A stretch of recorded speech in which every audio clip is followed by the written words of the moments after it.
तर मंडळी, आज मी भेट देणार आहे लेण्यांच्या नगरीस. हो, लेण्यांची नगरी घारापुरी. मुंबईपासून साधारण 11 किलोमीटर दूर समुद्रात असलेली ही घारापुरी कधी काळी कोकणातल्या मौर्य वंशाची ही राजधानी. पुढे 16व्या शतकात पोर्तुगीजांनी या बेटावर ताबा मिळवला. तेव्हा त्यांना येथे एक भव्य हत्तीचे शिल्प पाहायला मिळाले. साधारण 7.5 फूट उंच आणि 13 फूट लांब असे ते शिल्प. आज ते येथे नसले तरी आपल्याला भायखळा येथील जिजामाता उद्यानाच्या आवारात पाहायला मिळते. इंग्रजीत हत्तीस एलिफंट म्हणतात आणि मग यावरूनच घारापुरी बेट एलिफंटा आयलंड बनलं. गेटवे ऑफ इंडियाहून बोटीने प्रवास सुरू झाला. मग घारापुरीच्या धक्क्यापासून टॉय ट्रेनने मजेशीर 1 किलोमीटरचा प्रवास केला.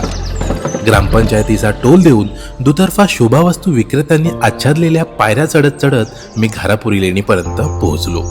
फक्त 4 मजबूत स्तंभांवर डोंगराचा भार पेलत जणू ही लेणी आपल्याच स्वागतासाठी उभी असावी असा सुंदर भास आपल्याला होतो. खरं तर मूळतः ही बौद्ध लेण्यांची भूमी असली तरी 8व्या-9व्या शतकानंतर येथे शैव परंपरेतील लेण्या कोरण्यात आल्या. वलुर, कुडा यासारख्या बौद्ध लेण्यांवरील महाकाय हत्तीशिल्प तसेच इतर बौद्ध लेण्यांची स्थापत्य रचना यांचा प्रभाव या लेण्यांवर स्पष्टपणे दिसून येतो. अशोककालीन विटांच्या स्तूपाचे अवशेष तथा सातवाहनकालीन नाणी सुद्धा येथे सापडली आहेत. आज जाऊन मी सर्वात आधी जगप्रसिद्ध शिल्प जे महाराष्ट्र पर्यटन विकास मंडळाचे चिन्ह आहे ते म्हणजे 20 फूट उंच त्रिमूर्ती शिल्प पाहिले. ही शैव लेणी की बौद्ध लेणी या वादात न पडता मी त्या कलेपुढे सर्वप्रथम नतमस्तक झालो. ते अद्भुत शिल्पकाम आपल्या महाराष्ट्र भूमीवर झालेले आहे याचा मनी गर्व वाटतो. बरीच शिल्पे खंडित आहेत, विशेषतः शिल्पातील चेहरे. अभ्यासक सांगतात पोर्तुगीजांनी येथे नेमबाजीचे सराव केले होते आणि द्वेषापोटी एक शिल्प बंदुकीच्या गोळीने भंग केले. पण मुंबईच्या जवळच कोंडिवटी लेणीवर सुद्धा बुद्धमूर्तीचे चेहरे, बोधिसत्वाचे चेहरे भंग केलेले आढळतात.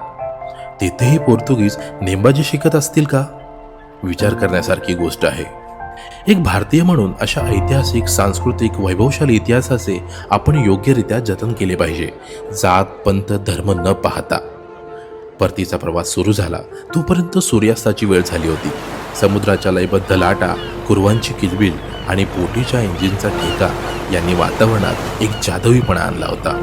या सूर्यास्ताप्रमाणे पुन्हा नव्याने उगवण्यासाठी हा व्हिडिओ सुद्धा आता येथेच थांबवतोय.